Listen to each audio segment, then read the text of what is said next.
She thought she had finally found him, the one who understood her completely. He sent her a message 3 weeks ago, and now she's considering selling her house. This isn't a love story, it's a psychological hostage situation.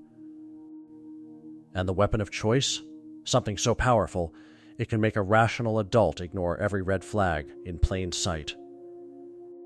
Meet Sarah.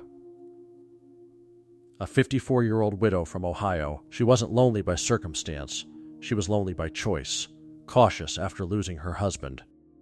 She joined a gardening forum, not a dating site. But that's where he found her. He called himself Marcus. He was a drilling engineer, currently offshore, raising money to build a hospital in his late wife's memory. He was perfect. Too perfect. We are told that love is patient, but in the world of romance scams, love is in a hurry. Because Marcus knows something Sarah doesn't. He knows that to control a victim, you don't need a weapon, you just need to flood their brain with the right chemical, faster than they can think. Day 1 was casual. Day 2, he called her beautiful. By day 5, he was the first person she thought of when she woke up. He messaged her constantly. He told her he had never met anyone like her. This is the opening salvo, the saturation bomb. Psychologically, this is known as love bombing.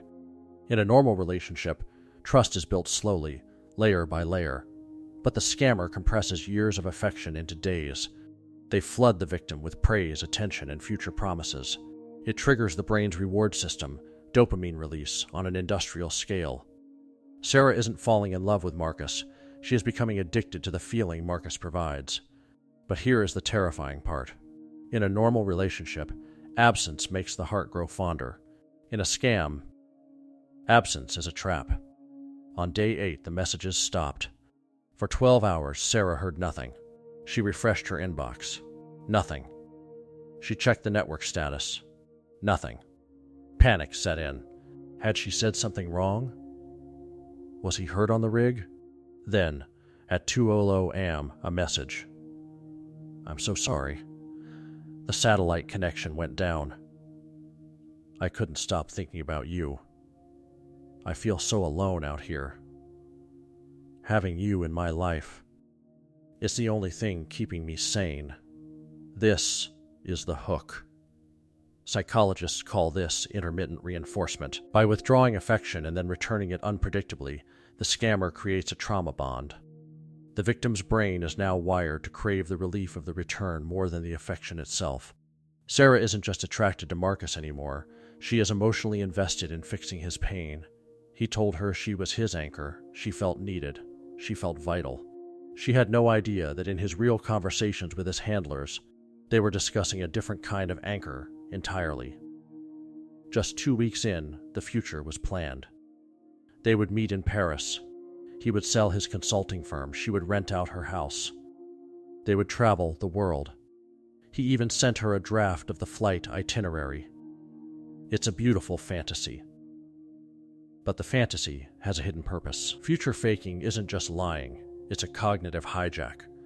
When a victim starts to mentally invest in a future, when she imagines the walk in Paris, when she tells her daughter about the move, her brain begins to treat that future as a real asset. To give up on the scam now wouldn't just mean losing a man, it would mean losing the dream. It would mean mourning a life that never existed, and that is a loss most people aren't willing to accept. But the dream was about to hit a very expensive snag. A video call came through. It was Marcus. But he wasn't smiling. He was frantic. There was an accident on the rig. Safety violations. The government was threatening to seize the drilling license. His entire life savings, the money for the hospital, the money for their future, was frozen pending an investigation. He needed $15,000, just to bribe a local official to release the license, just to keep their dream alive. He looked her in the eye, through the screen, and said the 4 words designed to erase all logic. You're my only hope. This is the amygdala hijack. The scammer artificially creates a crisis to bypass the prefrontal cortex, the part of the brain responsible for critical thinking. Sarah's brain is flooded with cortisol. She isn't evaluating a loan request, she is in survival mode, trying to protect the person she loves and the future she has already built in her mind. She sent the money. It wasn't enough. There were fees, taxes, currency conversion penalties. Each time she hesitated, he reminded her of Paris. He reminded her of the life he promised. By the end of week 4, Sarah had sent $72,000. Her savings, her late husband's life insurance, and a loan against her car. And then the satellite went down one last time. She waited a day, 2 days, a week. There is no Marcus. There is no rig. There is no Paris. The voice that told her she was beautiful? It belonged to a man sitting in a cyber cafe in a country 6,000 miles away, working from a script designed by psychologists to break down the human will. The scam doesn't end with a confession. It ends with a ghosting. This final tactic is designed to create confusion and shame so deep that the victim rarely reports the crime. The scammer isn't just stealing money, they are betting on the fact that Sarah will be too embarrassed to admit she was tricked by love. So, why does this work? Why do smart, successful people fall for it? Because scammers aren't hunting for stupidity. They are hunting for unmet emotional needs. Sarah didn't lose money because she was naive. She lost money because a predator systematically dismantled her psychological defenses using a 5-stage attack. First, they flood the zone with affection to create addiction. Second, they withdraw it to create trauma bonds. Third, they build a fantasy future to create sunk cost. Fourth, they trigger a crisis to shut down logic. And fifth, they vanish, leaving the victim holding the bag. Pattern recognition is your only defense. If you or someone you love is talking to someone online, look for the structural cracks in the story. Red flag 1. The speed of commitment. If they say I love you before they know your middle name, you are being love-bombed. Real intimacy is boring. It's slow. Scammers can't afford slow. Red flag 2. The impossible future. They always have a plan to meet, but something always prevents it.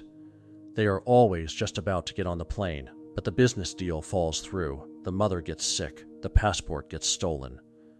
Red flag 3. The bubble of isolation. They want you only on private messaging apps. They hate law enforcement. They hate skeptical friends. They are building a sensory deprivation chamber where only their voice exists. And the biggest one. Red flag 4. The financial crisis. The moment they ask for money, the fantasy dies. That request isn't a plea for help. It's the invoice for your execution. Sarah is still paying off that loan. She will never get the money back. But the part they don't tell you in the statistics, the part that doesn't show up on the FBI loss reports, is that she doesn't just miss the money. She misses the feeling. She misses the version of herself that was loved. Because the most devastating part of the love bombing strategy isn't the financial theft. It's the aftermath. Sitting in the silence, realizing that the best conversation of your life was with a ghost.